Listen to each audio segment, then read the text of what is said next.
NIA అదుపులో ఉగ్రవాది భట్కల్. కుందా ఇచ్చిన సమాచారంతో అరెస్ట్.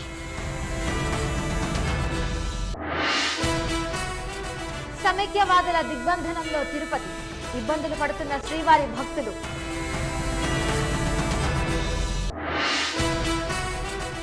అనంతపురంలో అరగుండు నిరసనలు. రాష్ట్రాన్ని సమైక్యంగా ఉంచాలని డిమాండ్.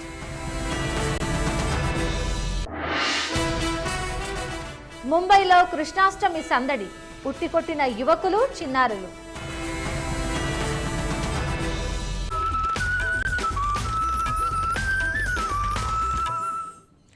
ఉగ్రవాది యాసిన్ భట్కల్ అరెస్ట్ అయ్యాడు.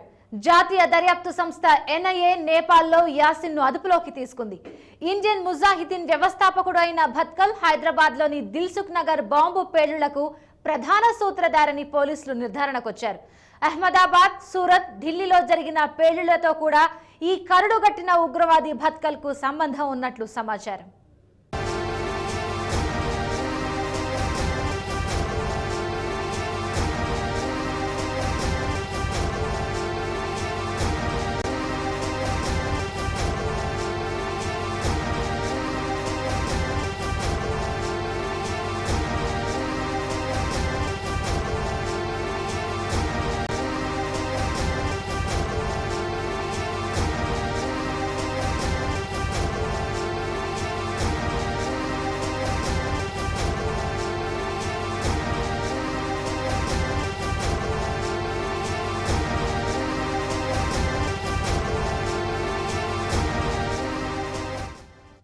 యానాంలోని సెంట్రల్ జైలుపై దాడి జరిగింది. శిక్ష అనుభవిస్తున్న 3 ఖైదీలను హతమార్చేందుకు ప్రయత్నించారు దుండగులు. సెంట్రీలను బంధించి అర్ధరాత్రి జైల్లోకి ప్రవేశించిన దుండగులు మర్డర్ మణికంఠన్, కర్ణ, నందగి, శ్రీకుమార్ అనే ఖైదీలపై హత్యాయత్నం చేశారు. అంతలోనే జైల్లో సైరన్ మోగడంతో పోలీసులు అప్రమత్తమయ్యారు. వెంటనే స్పందించిన సిబ్బంది జైలు మీద దాడి చేసిన వారిలో 7గురిని అదుపులోకి తీసుకున్నారు. మరో 3 పరారీలో ఉన్నారు. అయితే ఈ 3 ఖైదీలను హతమార్చడానికి దుండగులు వచ్చారా లేదా వారిని విడిపించుకుని వెళ్ళడానికి వచ్చారా అనే దానిపై పోలీసులు విచారణ జరుపుతున్నారు.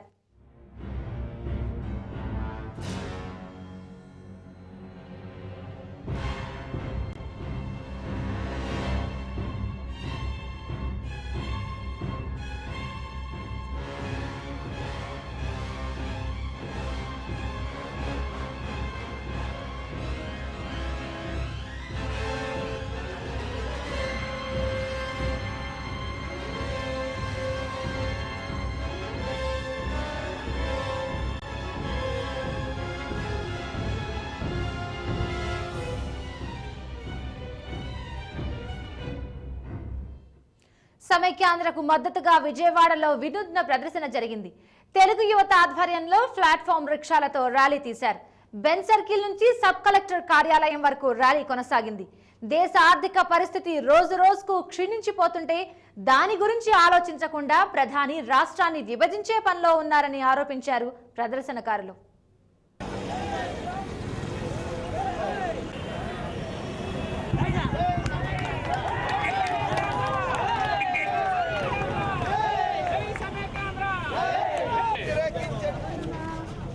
వ్యతిరేకించండి రాష్ట్ర విభజన. జై జై సమైక్యాంధ్ర. వ్యతిరేకించండి రాష్ట్ర విభజన. జై సమైక్యాంధ్ర. జై జై సమైక్యాంధ్ర.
చూస్తే మన రూపాయి విలువ ఎంతో తగ్గుతుంది.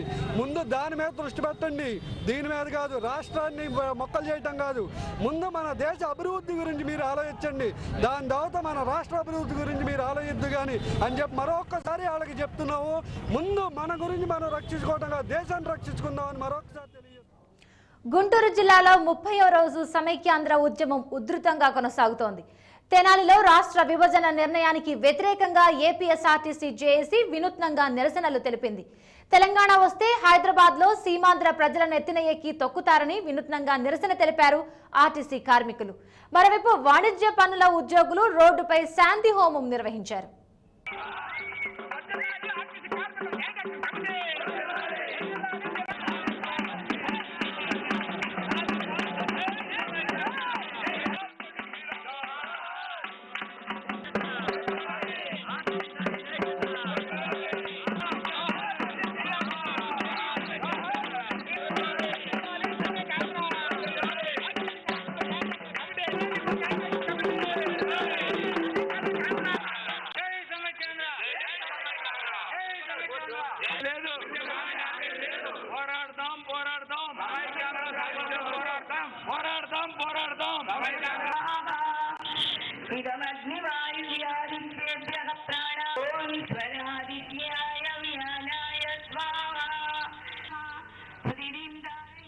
కర్నూలు జిల్లాలో సమైక్యాంధ్ర ఉద్యమం 30వ రోజు హోరెత్తింది. ఎమిగనూరులో సమైక్యవాదులు ఉదయాన్నే రోడ్లపైకి వచ్చి వివిధ రూపాల్లో నిరసనలు తెలిపారు. ట్రాన్స్కో ఉద్యోగులతో కలిసి కర్నూలు బళ్ళారి రహదారిపై వంటావార్పు నిర్వహించారు.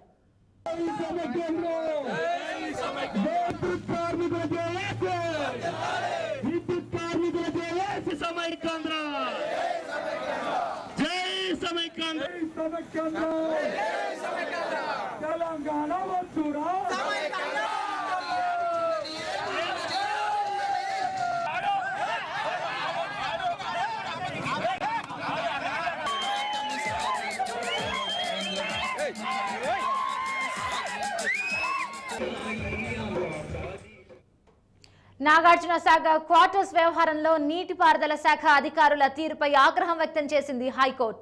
క్వార్టర్స్ లో తిష్టవేసిన వ్యక్తులను ఖాళీ చేయించాలన్న కోర్టు ఆదేశాలను బేఖాతరు చేయడంపై మండిపడింది.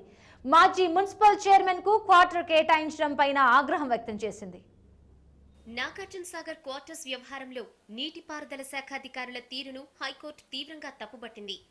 క్వార్టర్స్ లో తిష్టవేసిన వ్యక్తులను ఖాళీ చేయించాలన్న ఆదేశాలను ఏమాత్రం పట్టించుకోకపోవడంపై తీవ్ర ఆగ్రహం వ్యక్తం చేసింది.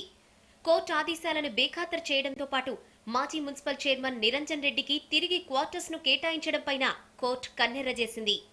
ఈ వ్యవహారాన్ని సుమోటోగా స్వీకరించిన హైకోర్టు నీటిపారుదల శాఖ ముఖ్య కార్యదర్శి ఆదిత్యనాథ్ దాస్ కు నోటీసులు జారీ చేసింది. ఆయనపై కోర్టు ధిక్కారం కింద క్రిమినల్ చర్యలు ఎందుకు తీసుకోరాదో వివరణ ఇవ్వాలని ఆదేశించింది.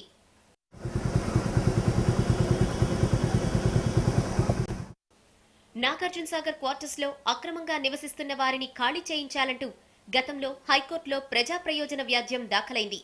దీనిపై స్పందించిన హైకోర్టు ఈ ఏడాది జూలై 1న కీలక ఆదేశాలు జారీ చేసింది. క్వార్టర్స్ ను ఆక్రమించుకున్న వ్యక్తులను ఖాళీ చేయించాలని, వారి దగ్గర నుంచి అద్దె బకాయిలను సైతం వసూలు చేయాలని నీటిపారుదల శాఖను ఆదేశించింది.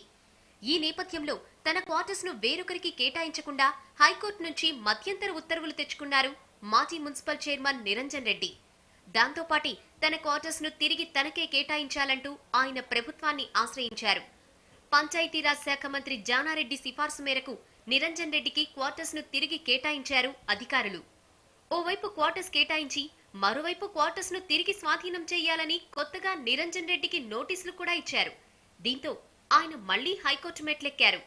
క్వార్టర్స్ ను ఖాళీ చేయాలన్న నీటిపారుదల శాఖ ఉత్తర్వులను కోర్టులో సవాల్ చేశారు. ఈ కేసు విచారణ సందర్భంగా హైకోర్టు ఆదేశాలను బేఖాతరు చేసిన విషయం ధర్మాసనం దృష్టికి వచ్చింది. ఉన్నత న్యాయస్థానం ఆదేశాలను సైతం పట్టించుకోని అధికారుల నిర్వాకంపై హైకోర్టు తీవ్ర ఆగ్రహం వ్యక్తం చేసింది. క్వార్టర్స్ ఖాళీ చేయించాలని స్పష్టంగా ఆదేశించినా తిరిగి క్వార్టర్స్ ఎలా ఇస్తారని నీటిపారుదల శాఖను హైకోర్టు నిలదీసింది. దీనిపై వివరణ ఇవ్వాలంటూ నీటిపారుదల శాఖ ముఖ్య కార్యదర్శి ఆదిత్యనాథ్ దాస్ కు షోకాజ్ నోటీసులు జారీ చేసింది హైకోర్టు. దాంతోపాటు పిటిషన్ వేసిన నిరంజన్ రెడ్డికి 3000 జరిమానా విధించింది. ఆయన ఎంతకాలంగా క్వార్టర్స్ లో ఉంటున్నారో ఇప్పటి వరకు అద్దె వసూలు చేయాలని అధికారులను ఆదేశించింది. తదుపరి విచారణను 2 వారాలకు వాయిదా వేసింది. అత్యధిక సాగు ఆయకట్ట కలిగి రాష్ట్రానికి తలమానికంగా ఉన్న నాగార్జున సాగర్ ప్రాజెక్టుకు గుండెకాయ లాంటి స్పిల్వే పరిరక్షణ యంత్రాంగానికి పట్టడం లేదు. ప్రతి ఏటా వరదలొచ్చే ముందు నామమాత్రపు మరమ్మతులు సాగించి నిధుల్ని నీళ్లలా ఖర్చు చేస్తున్నారు. కోట్ల రూపాయలు వెచ్చించి అత్యాధునిక సాంకేతిక పరిజ్ఞానంతో చేయాల్సిన పనులు కూడా మూనాళ్ల ముచ్చటగానే మారాయి. ప్రపంచంలోనే అతిపెద్ద మానవ నిర్మిత కట్టడంగా పేరుగాంచిన నాగార్జున సాగర్ ప్రాజెక్ట్ మరమ్మతుల పనుల్లో లోపాలు, అధికారుల నిర్లక్ష్యానికి గురవుతోంది. సాగర్ డ్యాంలో అతి ముఖ్యమైన భాగం స్పిల్వే తరచూ దెబ్బతింటున్నా శాశ్వత ప్రాతిపదికన మరమ్మతు పనులు చేపట్టకపోవడం అధికారుల పనితీరుకు అద్దం పడుతోంది.